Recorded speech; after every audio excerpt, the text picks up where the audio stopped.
அழைத்து வந்திருக்கிறார். வேதம் சொல்லுகிறது, இதோ வாசப்படியில் அருகே வந்து கதவை தட்டுகிறேன். ஒருவன் என் சத்தத்தை கேட்டு கதவை திறப்பானால் நான் அவனோடு கூட வந்து அவனிடத்திலே அவனோடு கூட போஜனம் செய்வேன் சொல்லி வேதம் சொல்லுகிறது. அருமையானவர்களே, நான் இங்க வந்து பார்த்த உடனே ஒரு சிலர் வந்து எல்லாரும் கதவெல்லாம் அடைக்கிறீங்க. உங்களை பார்க்கும்போது எனக்கு பரிதாபமா இருக்குது. ஏன்னா வேதம் சொல்லுது, ஒருவன் கதவை திறந்தானால் அவனுடைய வீட்டுக்குள்ள நான் வருவேன், அவனை நான் ஆசீர்வதிப்பேன், நான் அவனை போஷிப்பேன், அவனோடு கூட நான் ஐக்கியமா இருப்பேன்னு சொல்லி ஆண்டவராகிய இயேசு கிறிஸ்து சொல்லுகிறார். உங்களுக்கு நல்ல செய்தி ஒன்று சொல்லும்படியாக நான் வந்திருக்கிறோம். ஒருவேளை உங்களுக்கு தெரியாதனால தான் நான் சொல்றேன், கதவை திறந்து பாருங்க, சத்தம் கேட்கட்டும், உங்க உள்ளத்துல வந்து ஆண்டவர் பேசட்டும் சொல்லி உங்க இருதயத்தை கதவை திறந்து கொடுங்க. ஒரு 5 நிமிடம் ஏதோ வந்து சொல்லிட்டு போறாங்களே, ஏதோ பாடுறாங்களே என்று சொல்லி கொஞ்சம் வெளியே வந்து பாருங்க.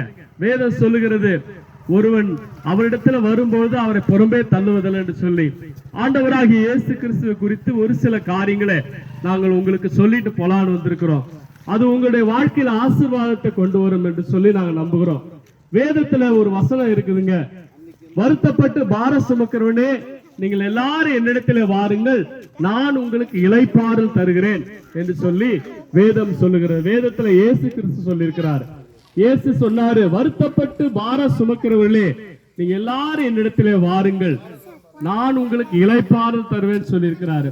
இன்னைக்கு அநேகர் துன்பத்துல, வேதனையில, கஷ்டத்துல, ஏண்டா நான் பிறந்தேன், எதுக்காக நான் வாழறேன் அப்படின்னு சொல்லி வருத்தத்தோடு வாழ்ந்து கொண்டிருக்காங்க. வருத்தம் என்று சொன்னால் வியாதியோடு இருக்கலாம், பிரச்சனையோடு இருக்கலாம், கடன் பிரச்சனை இருக்கும், குடும்பத்துல கணவன் மனைவியோடு இருக்கிற பிரச்சனை இருக்கும், பிள்ளைகள் இடத்துல பிரச்சனை இருக்கும், அண்ணன் தம்பி கிட்ட இருக்கும் பிரச்சனை, பலவிதமான பிரச்சனை. ஒருவேளை நான் பேசிக்கொண்டிருக்கிற என்னுடைய வாழ்க்கையில எத்தனையோ பேரை நான் பார்த்திருக்கிறேங்க. ஒரு அடி நிலத்துக்கு சண்டை போட்டுட்டு கோர்ட்டுக்கு வந்துடுவாங்க. நான் வழக்கறிஞரா இருக்கிறதுனால நான் அநேகரை பார்த்திருக்கிறேன். நிம்மதி இருக்காது. ஒரு அரடி என் வீட்டை எடுத்து சேர்த்து கட்டிட்டாங்க, நான் கேட்டா பிரச்சனை, அடிக்க வரா, உதைக்க வரா, வாழ்க்கையில எனக்கு ரொம்ப தூக்கமே இல்லைங்க அப்படி சொல்லி இப்படிப்பட்ட பலவிதமான வருத்தத்திலே வாழ்ந்து கொண்டிருக்கிற பார்த்துதான் ஆண்டவர் சொல்றார், இன்னைக்கு வருத்தப்பட்டு பாரம் சுமக்கிறவர்களே நீங்கள் எல்லாரும் இந்த இடத்திலே வாருங்கள், நான் உங்களுக்கு இளைப்பாறுதல் தருவேன். எப்படி இயேசு இளைப்பாறுதல் தருகிறார்? இயேசுடைய சிலுவையிலே உங்களுடைய பாரங்களை வைக்கும் பொழுது இயேசு அந்த சிலுவையின் வழியிலே உங்களுக்கு விடுதலையை தந்திருக்கிறார். இயேசு உங்களுடைய பாரங்களை சுமக்கிறவரா இருக்கிறார். இன்னொரு வசனம் சொல்லுது, அவர் எவ்வளவு பிரச்சனையை கொண்டு வந்து நீ அவர்கிட்ட வைத்தாலும் அவருக்கு அது லகுவா இருக்கும் என்று சொல்லி வேதம். இந்த பையன், இந்த பொண்ணு எப்ப பார்த்தாலும் மூஞ்சி துக்கத்தோடு என்கிட்ட வரா, துக்கத்தோடு பிரச்சனையோடு போராட்டத்தோடு வரா, கண்ணீரோடு வராரு சொல்லி உன்னை எப்பயுமே அவர் நெக்லெக்ட் பண்ண மாட்டார், உன்னை யாரு உன்னை தள்ளி விட மாட்டார்.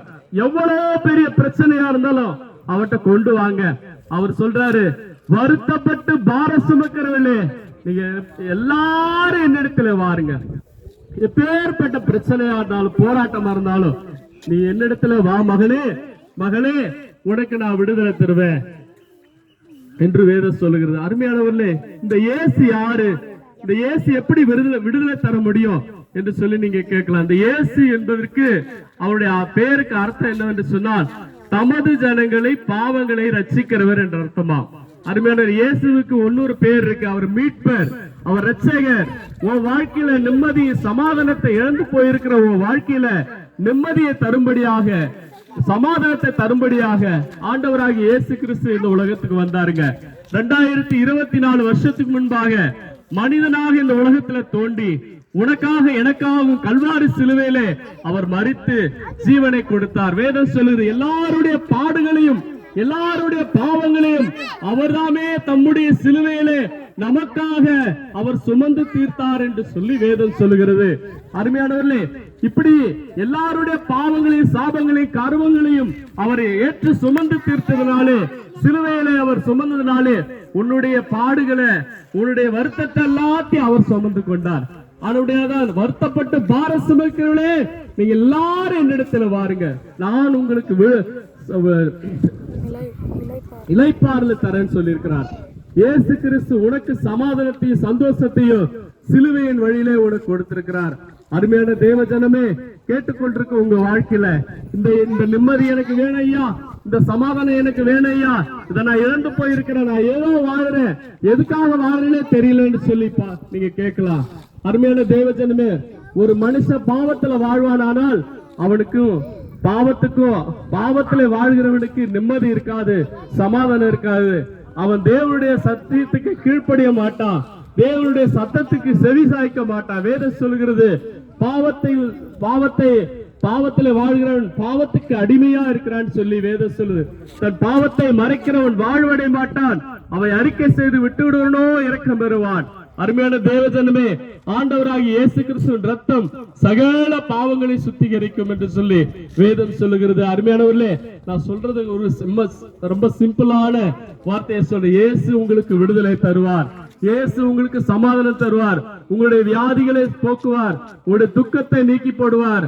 பாட்டை கேட்டீங்க, அவர் கையை பிடிச்சு தூக்கி உன்னை நிமிர வைப்பா, உன் கண்ணீரை துடைக்கிறவராய் இயேசு கிறிஸ்து இருக்கிறார். இயேசு நல்லவருங்க. நீங்க இந்த இயேசுவை நீங்க ஏற்றுக்கொள்ளுங்க, உங்க வாழ்க்கையில நீங்க நிம்மதியா இருப்பீங்க. வேதம் சொல்லுகிறது. அருமையானவர்களே, இந்த இயேசுவுக்கு நான் ஏற்றுக்கொள்வதற்காக நான் என்னையா கொடுக்கணும்? பொருளை கொடுக்கணுமா, பணத்தை கொடுக்கணுமா, ஏதாவது பொருத்தனை பண்ணணுமா? கிடையாது. உங்க இருதயத்தை திறந்து கொடுத்தா போதும். அவர் காசு பணம் கேட்க மாட்டாருங்க, உங்க இருதயத்தை தான் கேட்கிறாரு. ஐயா, நான் அழுக்குள்ள ஒரு இருதயம், கேடுள்ள ஒரு இருதயம், பாவத்துல வாழ்கிறக்கு, இருட்டல வாழ்ந்து கொண்டிருக்கிற, கண்ணீரோடு வேதனையோடு கஷ்டத்தோடு இருக்கிற, என்னை யாரும் விரும்புவதற்கு யாராலையும் முடியாது. இந்த இருதயத்தை தானா இயேசு கேட்கிறாரு. உண்மையா மகளே, உண்மையா மகனே, அந்த கெட்டு போன இருதயத்தை தான் அவர் சுத்தம் பண்ணுவதற்காக இயேசு உங்களுடைய இருதயத்தை கேட்கிறாரு. இருதயத்தை கொடுத்தா போதும், உங்களுக்குள்ள வந்து வாசம் செய்வாரு. நீங்க ஒன்னே ஒண்ணு செய்யணும், இருக்கிற இடத்துல இருந்து, இயேசுவே, நான் பாவியான மனுஷன், என் மேல கிருபையா இறங்க, என் பாவத்தை மன்னி என்று சொல்லி நீங்க கேட்பீரனானால் உங்க வாழ்க்கையில சமாதானத்துக்கு தருவார், பாவம் மன்னிப்பை தருவார். கர்த்தர் தாமே உங்களை ஆசீர்வதிப்பாராக. ஆமென்.